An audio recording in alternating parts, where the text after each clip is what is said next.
ये कहानी रेगिस्तान के एक मौत का कुआं की है, जहां केवल पानी की एक बूंद की तलाश में कई जिंदा इंसान दफन हो गए। दरअसल शहर से कई किलोमीटर दूर एक वीरान रेगिस्तान था। रेगिस्तान के आसपास कुछ ऐसे रहस्यमयी जगह थी जहां खनिज पाए जाने के संकेत मिले थे, जिसके लालच में कई लोग उस रेगिस्तान में जाने की कोशिश करते थे और रेगिस्तान की रेत में कहीं खो जाते थे। हालांकि कुछ लोगों का अनुभव वहां से वापस आने का भी था, लेकिन वह रेगिस्तान से ज्यादा अंदर तक प्रवेश नहीं कर पाए थे, इसलिए उनकी किस्मत अच्छी थी। ऐसा ही एक व्यक्ति जिसका नाम कृपाल सिंह था। दरअसल वह ऊंट से रेत के रास्ते सामान ढोने का काम करता था।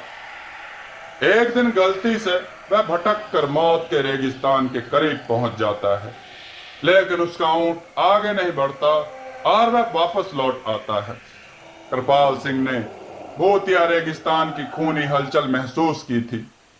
उसे समझ में आ गया था कि यदि उसका ऊंट उस जगह से उल्टे पांव भागा है तो जरूर वहां कोई खूनी रहस्य छुपा है। रेगिस्तान में एक सोलर प्लांट लगने वाला था, जिसके लिए उसी रहस्यमय रेगिस्तान में सर्वे टीम रिसर्च करने पहुंची है। रिसर्च टीम को पता लगता है कि रेगिस्तान के किस हिस्से में सबसे ज्यादा तेज धूप की रोशनी आती है, क्योंकि उसी की किरणों की मदद से विद्युत उत्पादन किया जा सकता था। रिसर्च टीम स्पेशल गाड़ी से रेगिस्तान में पेट्रोलिंग करने लगती है। रेत में गाड़ी की गति कम होती है, इसलिए वह धीरे धीरे ही रेगिस्तान का तापमान नापते हुए आगे बढ़ते जाते हैं। लेकिन अचानक वह उसे मौत के कुएं के करीब पहुंच जाते हैं, जहां से कोई वापस नहीं आ सका। गाड़ी मौत के कुएं की रेत से फिसलने लगती है। गाड़ी का ड्राइवर ब्रेक लगाकर उसे रोकने की कोशिश करता है, लेकिन कुएं के ढलान की वजह से वह संतुलन खो देता है और गाड़ी मौत के कुएं में समा जाती है और हजारों टन रेत गाड़ी को दबा देती है। यहाँ कंपनियों को सूचना मिलती है कि उनकी गाड़ी का कोई पता नहीं चल रहा है।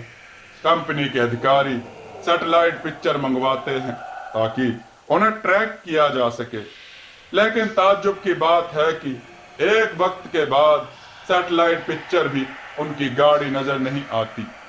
रेगिस्तान का रहस्य खुलने की बजाय उलझता जा रहा था। कंपनी के बहुत से पैसे उस प्रोजेक्ट में लगे थे, इसलिए उन्हें किसी भी हालत में सर्वे पूरा करना ही था। कंपनी के अधिकारियों को पता चलता है कि कृपाल सिंह नाम का एक व्यक्ति उस सैटेलाइट पॉइंट से आगे जा चुका है, जिसके सबूत वीडियो में है। अधिकारी अपनी टीम के साथ कृपाल सिंह के घर पहुंचते हैं।